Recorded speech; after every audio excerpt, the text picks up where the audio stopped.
ನಮಸ್ಕಾರ. ಇವತ್ತು ರವಿಯನ್ನು ಕ್ಷತ್ರಿಯನನ್ನಾಗಿ ಕಾಣುವ ಪ್ರಯತ್ನ.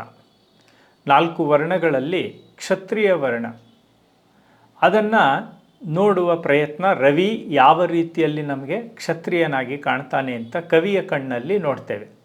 ಪದ್ಯ ಹೀಗಿದೆ: ರವಿಯೇನು ಕ್ಷತ್ರಿಯನೇ, ಕಿರಣ ಖಡ್ಗವ ಧರಿಸಿ ಕತ್ತಲೆಯ ಕಡಿದು ಪೂರ್ವ ರಣಾಂಗಣವ ಕೆಂಪಡರಿಸಿ ಹಗಲಿಡೀ ಬೆಳಕ ಕಿರೀಟ ಧರಿಸಿ ಮೆರೆವ ದಿನಚಕ್ರವರ್ತಿ.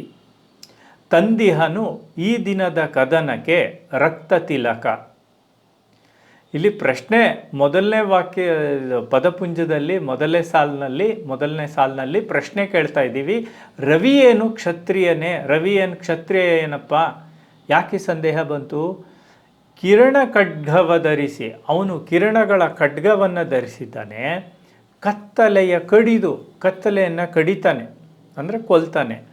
ಪೂರ್ವ ರಣಾಂಗಣವ ಅಂದರೆ ಪೂರ್ವ ದಿಕ್ಕಿನ ರಣಾಂಗಣವನ್ನು, ಯುದ್ಧರಂಗವನ್ನು ಕೆಂಪಡರಿಸಿ ಕೆಂಪಾಗಿಸ್ಬಿಡ್ತಾನಂತೆ. ಹಗಲಿಡೀ ಬೆಳಕ ಕಿರೀಟ ಧರಿಸಿ. ನೋಡಿ, ಬೆಳಗ್ಗೆ ಇಡೀ ಅವನು ಕಿರೀಟ ತೆಗೆಯೋದೇ ಇಲ್ಲ, ಅವನದೇ ರಾಜ್ಯಭಾರ. ಹಗಲಿಡೀ ಬೆಳಕ ಕಿರೀಟ ಧರಿಸಿ ಮೆರೆವ ದಿನಚಕ್ರವರ್ತಿ. ಅವನು ಮೆರಿತಾನೆ, ದಿನದ ಚಕ್ರವರ್ತಿ ಅವನು. ತಂದಿಹನು ಈ ದಿನದ ಕದನಕ್ಕೆ ರಕ್ತ ತಿಲಕ. ಅವನೇನು ಮಾಡಿದಾನಪ್ಪ ಅಂದರೆ, ಇವತ್ತಿನ ದಿನದ ನಿಮ್ಮ ಬಾಳಿನ ಕದನಕ್ಕೆ ರಕ್ತ ತಿಲಕವನ್ನು, ಪೂರ್ವ ದಿಕ್ಕಿನಲ್ಲಿ ಆಗಲೇ ಕತ್ತಲೆಯನ್ನು ಕಡಿದು ರಕ್ತವನ್ನು ಹರಡಿದ್ನಲ್ಲ, ಆ ರಕ್ತ ತಿಲಕವನ್ನು ತಂದು ನಮಗೆ ಇಡ್ತಾ ಇದ್ದಾನೆ.